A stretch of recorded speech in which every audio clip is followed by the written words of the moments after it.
তার মানে তুই চাচ্ছিস ওই মানুষটা তোর সামনে আসুক? আমি চাই সে আরো অনেকদিন আড়ালে থাকুক। আমি তাকে দেখার জন্য, তার বুকে মাথা রাখার জন্য ব্যাকুল হয়ে যেতে চাই। আচ্ছা, কি হচ্ছে এসব? এটা কি কোথাকার কোন না কোন ছেলে তোকে ইমপ্রেস করার জন্য এটা সেটা দিয়েই যাচ্ছে, দিয়ে গেছে দারোয়ানের কাছে, তাও এক চালাকে দিয়ে। সহ্য, ভয়ঙ্কর। আমার কবুতর আমাকে দিয়ে যাও। হেই মহান প্রেমিক, কবে দেখা হবে আমাদের? তুমি কি সত্যিই মানুষ নাকি অন্য কেউ? সত্যিই তোর গুড লাক রে অনন্যা, এমন একজন মানুষ বোধ হয় প্রত্যেকটা মেয়েরই স্বপ্ন। আচ্ছা, তুই কি কোনোভাবে বুঝতে পারছিস যে মানুষটাকে? বুদ্ধ একটা। যদি পারতাম তাহলে তো ওকে চাপতে ধরতাম আর বলতাম, মেরি জান অনেক হয়েছে, এবার থামো। ক্যাম্পাসের মধ্যে যদি কেউ থাকে, ধর আমাদের বন্ধু বান্ধবের মধ্যেই যদি মানুষটা হয়, তাহলে তুই কি করবি? অসম্ভব। যদি সেম ইয়ারের হয় তাহলে তো আমি কোনোভাবেই মেনে নিব না, আর যদি জুনিয়র হয় তাহলে থাপড়া বোধ হবে, আর যদি সিনিয়র কেউ হয় তাহলে ভেবে দেখবো।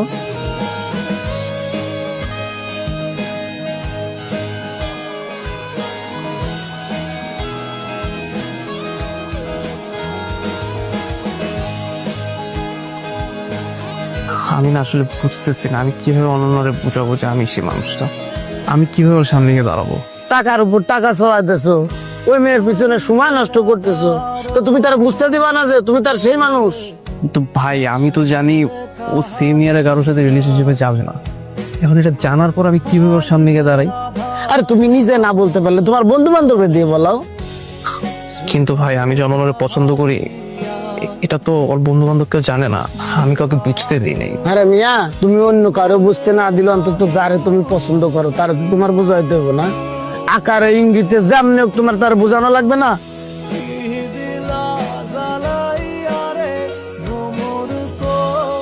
সারপ্রাইজ! আরে সুমন ভাই, আপনি? This is for you.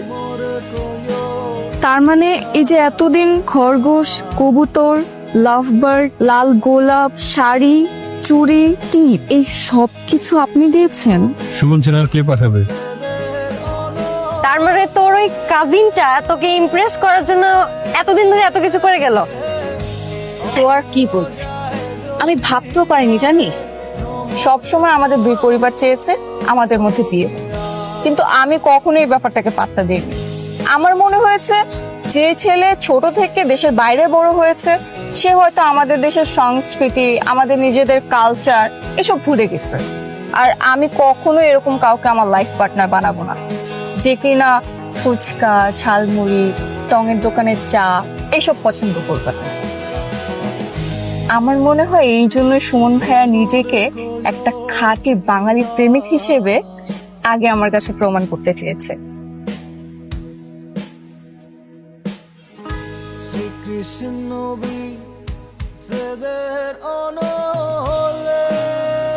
আমরা যেটা করছি অনন্যার ভালোর জন্যই করছি। অনন্যা ছোট মানুষ, ও না বুঝে ভুল করে ফেলতেই পারে। কোনোভাবেই যেন অনন্যার কাছে সত্যিটা প্রকাশ না করে। আমি বলছিলাম কি, তুমি আমার মেয়েটাকে বিয়ে করে ওকে সাথে নিয়ে বিদেশে চলে যাও। সবকিছু বাদ দাও। আমরা যারা নিম্ন মধ্যবিত্ত পরিবার থেকে আসছি না, আমাদের জন্য প্রেম ভালোবাসা মানেই। মন দিয়ে লেখাপড়া করো, বাবা মায়ের স্বপ্ন পূরণ করো। আচ্ছা আচ্ছা, শোনো, বিয়ের 7 দিন আগে থেকে কিন্তু সবাইকে অ্যাক্টিভ থাকতে হবে। হ্যাঁ, অনেক কাজ, তো সবাই যার যার দায়িত্ব নিয়ে কাজগুলো করে ফেলবা, কোনোভাবেই মিস আউট করা যাবে না, ঠিক আছে? ঠিক আছে ভাবি ভাবি। কে? তোর কোনো খোঁজ নেই কেন? তোকে ক্লাসেও দেখা যাচ্ছে না, তুই ফোনও রিসিভ করতেছিস না, ফেসবুক, মেসেঞ্জার, হোয়াটসঅ্যাপ কোথাও তোকে পাওয়া যাচ্ছে না। কি হয়েছে তোর? তোর শরীর টরীর ঠিক আছে তো? আগে এটা আমাকে বল। না না, এমনিতেই আমি একটু বাসায় গেছিলাম, সো ফোনটা ওরকম ইউজ করা হয়নি, এই জন্য তোদের কারো টেক্সট দেখি নাই। তোরা থাক, আমার একটু যাইতে হবে, বুঝছস?